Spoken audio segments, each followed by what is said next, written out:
Hey guys, you are looking at a special Discord channel on my Discord called Prefabs. This is the no chat prefab channel. And it comes with a bunch of images and then JSON files that come with them. And these are Dungeondraft prefabs.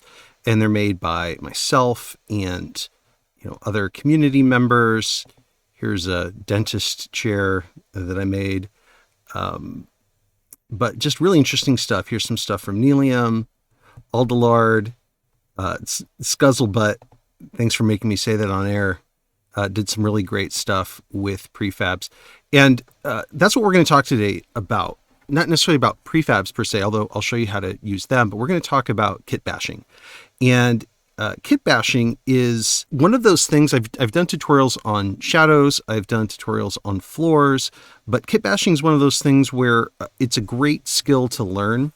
And it's one that will really increase the value of your maps to yourself, but they'll also liberate you from whatever limitations of artwork that you might have with whatever you're using, whether you're using Forgotten Adventures or others. There's huge libraries there, but how you can combine those libraries together to make things that expand beyond those is a really, really powerful skill. So I'm going to show you guys how to do this, how to kitbash today. We're going to talk about some basic methods for it, and then we will get into some of the things that you can do with it.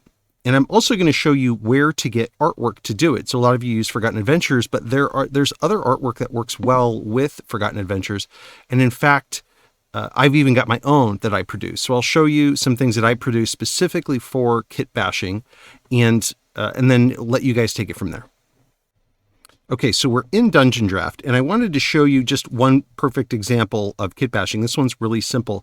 You guys have all looked for, staircases in Forgotten Adventures and others, and you'll find stairs that fit certain motifs. But what about a nice marble stair?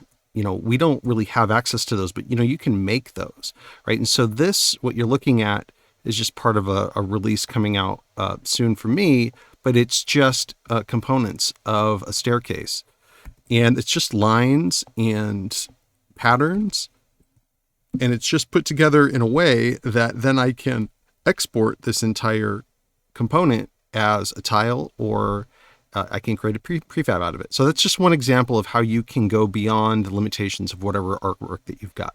But let's go ahead and jump into some examples of things. First of all, I'm going to show you, I always show you guys examples of Forgotten Adventures. Today, I'm going to show you some examples of other things that are Forgotten Adventures friendly as far as other packs that you can draw from. One of them is DungeonQuill.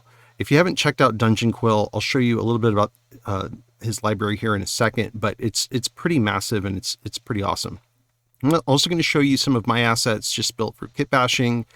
And then I'm going to show you some stuff from Kaora, use a lot of stuff from Kaora. So let's just take a first example, right? So I talked about the fact that, I've now got some assets. If you can actually get these if you subscribe to my Patreon. There's just a simple Dungeondraft tier, and you can also get these with other tiers if you happen to use Foundry. But with the Dungeondraft tier, I've got certain things that I just really like. Like, I do a lot of decorating of interiors, and I really want, I just wanted a bench that I could make green, or that I could make, blue. So I built this bench, or I designed it, where I can put it on the canvas and then I can change things, right? So maybe I want a metal component to it, right? Or maybe I want a red, I don't know, just to pick some odd colors that you probably never put together.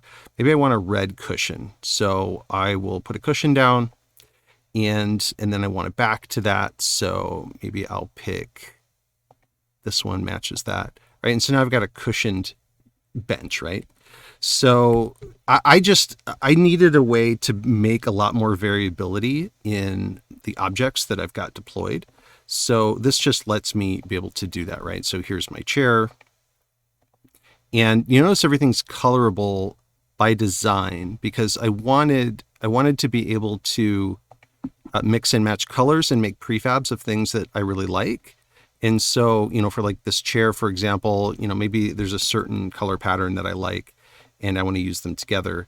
Well, this just gives me the ability to do that, right? And maybe I want a padded chair. Maybe I wanted a different kind of chair. Maybe I want a really interesting back to it, right? So I can just mix and match pieces, and I can use my own color patterns. Sorry, that would really go with this chair. I can use my own color patterns, so I can really match whatever motif that I'm working on, right? So I've got all these like modular things, but I'll just show you here an example of working with like a modular table. So let's say I wanted to build like a table, right? And we're all used to just kind of building the same old tables. Well, I'll put this in here. Maybe I'll start at level 200. That's where I like my table surfaces to go. And then let's say I want like a metal piece. So I have all these mats, right? So I have a metal mat, and maybe I want this metal inlay to go in here like that. And maybe I want even like another color, right? So maybe this is going to be a table that goes somewhere a little bit more interesting than usual, right? So, that's a way to do it. And then, you do things like overlays, and there's lots of overlays you can find with other artists as well. But like maybe I want this centerpiece to look like it's inlaid just a little bit, right? So I can just kind of put that here, and now it looks like it's inlaid, right? So I'm creating dimensionality with my assets here, and I'm breaking out of, what the original artist necessarily provides me and could even provide me, because it's a lot of variations that they have to create. Instead, I'm going to use kitbashing to, make my own stuff, right? And so here, pretty quickly, I've got a unique table that I can then make a prefab out of, right? So I'll just show you really quickly. If you select the whole thing, and then you say make a prefab, and then maybe I want to put this in let's make a new one. Let's make a new category. Call it demo. And we'll call this table 1. Now I can go back into my prefab tool. I can go into my demo, grab my new table, and I can put this anywhere I want. If I turn off snap to grid, I can really position it any way that I want. And I can have lots of these tables deployed around. The other thing I can do with my prefab is, or just with this in general, is I can make it a tile. So if I click on snap to grid, we go to export, and we say crop. I'm going to crop this table to the squares around it because I want it to fit nicely into my VTT. So then I'm going to turn my grid off. And 150 pixels is great if you want to just import it straight into your VTT. You might want to do it as a WebP, nice and efficient, right? I might want to set that at 60%. But if I want this to go into a custom pack, I actually have a tutorial on how to make your own custom assets. So you can make your own custom assets, and you can drag this in as an actual asset within Dungeondraft anytime you want to. I'll link to my tutorial on how to do that. But essentially, I'm just going to now, instead of 150 pixels, I'm going to do 256. That's what Dungeondraft likes in terms of being able to have this table come in at the exact dimensions that you're seeing now. So if I set it at 256, WebP 60%, and click export, that will export this as a WebP. And then you can go through my tutorial on how to pack these assets with 8-bits tools in order to have your own custom asset pack. But these are just tools between colorability and just the modularity of these elements. That's what these are built for. But let me go through another example of how to do some kit bashing, right? So we have snap to grid, grid turned on, snap to grid turned on. And let's go look at some DungeonQuill stuff. He's got this category called altars, which I love because they're these really simple shapes that we can use to create things. And, for you guys, what you're looking for when you're trying to kit bash is you're looking for materials like stone or wood or little components, things that you can use in a way that maybe the artist didn't intend, right? So these are altars, but I'm going to go ahead and make a crypt out of these, right? So I'm going to go to 1 as my scale, just to be perfectly at 1. I've got snap to grid on, and I'll set this at like 100. Now, when you're kit bashing, realize that where you're designing between all of this, if you're going to make a prefab out of it, it'll maintain these layers. So you kind of have to build like a ship in the bottle sometimes. You might want to just operate between 2 or 3 layers, because when you drag this prefab out again in another map, if it's below the floor line and you've got a floor there, you're going to have to do some rearranging of things, right? So I like to keep my prefabs relatively tight. So we'll call this level 100. And then he's got this other thing that I use all the time. And it seems so mundane, but you'll use it 100 times. And it's pillars, right? So he's got these inlay pillars, for example. Lots of different kinds. And what I'm looking for is a pillar that, like this one, I want something like this with some script on it that looks kind of like writing. Here, I like that one. You can see it's got some kind of runic writing there, right? So I'm still at level 100. This time I'm under, and I'm going to turn off snap to grid by pressing S.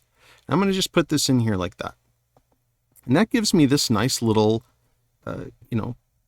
script. Like maybe I want to know what's in this crypt that I'm about to make, right? And so I've just made a little component there that makes it look like it's got some writing on it, right? And then maybe in my BTT, I've got a little journal entry that expands on that. Now I'm going to go into my path tool, and I'm going to find a path. Like, so if you're using like Krager's paths or whatever, right, I'm going to pick this one that's 40%, right? This is a DungeonQuill path. I'm going to drop it down in its size a little bit, and I'm just going to drag it out. Okay, that looks pretty good. Maybe I'll make it a little bit bigger. And then I'm going to go up to level 200. And now I want to see these little dots here. I'm going to kind of use these as a guide. And I'm just going to draw a path between these.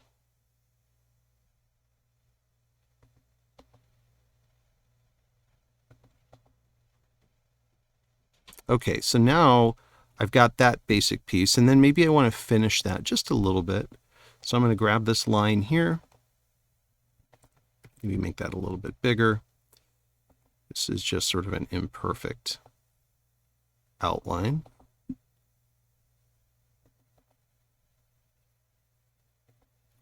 Okay, and you can see I've created depth within this thing that really wasn't designed for it. Okay, and then maybe I want to go add like, I want to decrease the opacity there. By the way, I'm scanning through a bunch of these things. Here's a bunch of assets that I provide. Here's a bunch of the really beautiful things that this happens to be a DungeonQuill background. There's some great Kaora backgrounds in here. But what I'm looking for is probably at the very end.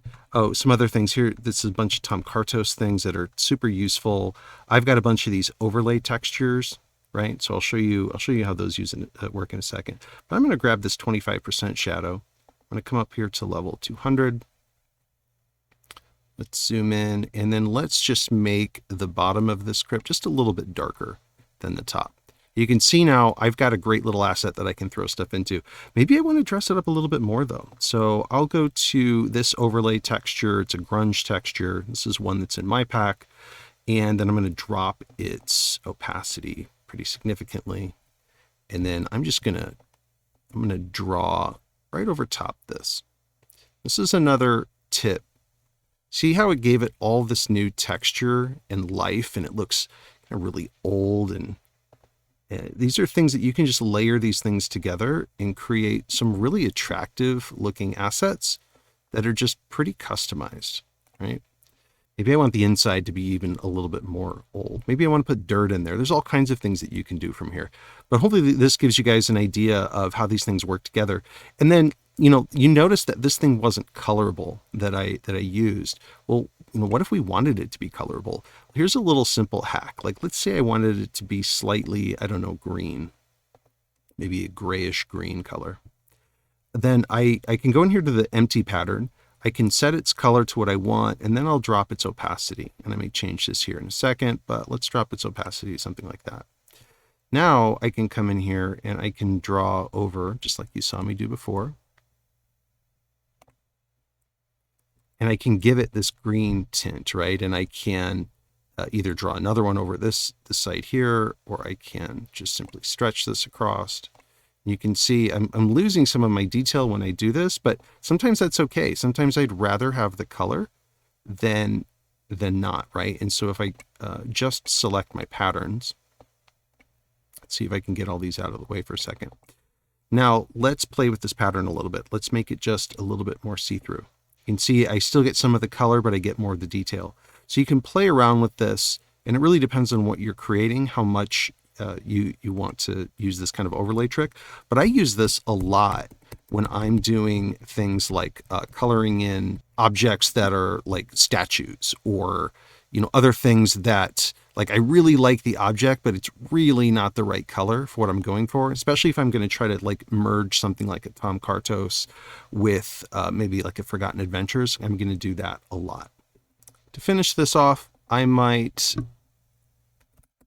put a shadow underneath it, right? So I'm going to look up in, let's see,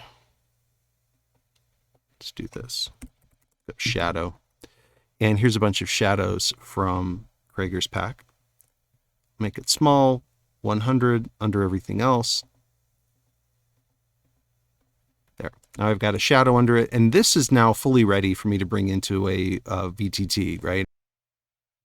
Okay, so let's just look at some examples of prefabs that you can make. So you can see I'm using like a bunch of pillar pieces, some kegs, and some other components. These are just walls, right? So these are Forgotten Adventures wall components kind of linked together to make a, I think what is a more interesting countertop. And then this is just a metal path that runs through what ends up being like, these are just components from the mining set, right? So really simple way of making a bar that you can use over and over again, especially if you, like me, have to design a lot of taverns, right? So you can see a lot of the same components used in different ways. These, again, more wall components. You see the metal bar running through it. If we look at some of the stuff like this one from Aluminum Forecast, he made this like Tommy gun, right?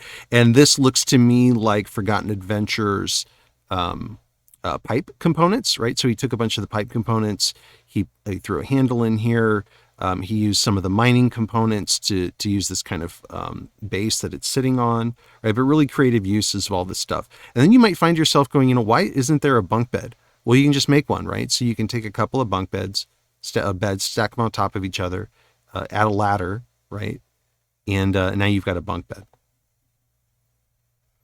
Here's something cool by Wookie Bear, right? He wanted to make some siege weapons, right? So you can see, like, he just used a bunch of the pieces, little handles and things like that you can find throughout Forgotten Adventures, and he just kitbashed them together. He put a rope across, probably a path that he used there.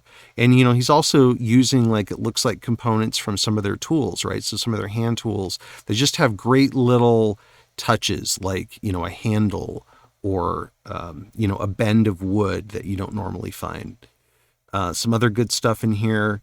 Here's another one from Wookie Bear. I just love this work, right? So just really great detail and creative use of things that are just, not normally designed to do some of these things, right? And then you can make, like, really crazy stuff. Like, here's a wagon that's just got a lot of ornate detail to it that maybe you want to use over and over again. Making clutter is just so valuable. I mean, how many times have you had to clutter up a space, right? And it would be nice just to have something already made.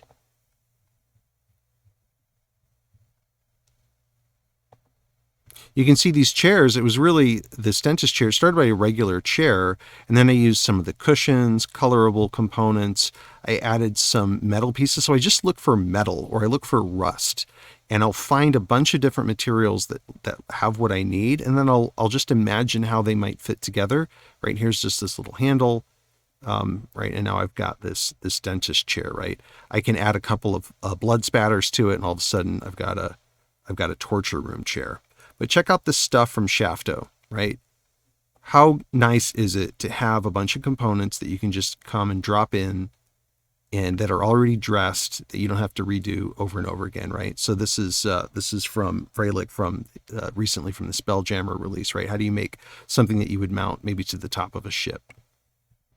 So hopefully that helps you guys. I will link to all the different artists that I talked about in this video, and I would love to see what you guys come up with. Feel free to stop by my Discord, and feel free to drop in one of the channels one of your prefabs, if you're proud of it, just make sure you drop in an image and then drop in like what artwork it requires people to have installed in order to actually open it. Because remember, prefabs, they call back to the original artwork. So you have to say like, if it's Forgotten Adventures 3.0, or if it's Kaora or DungeonQuill, you have to make a note of that.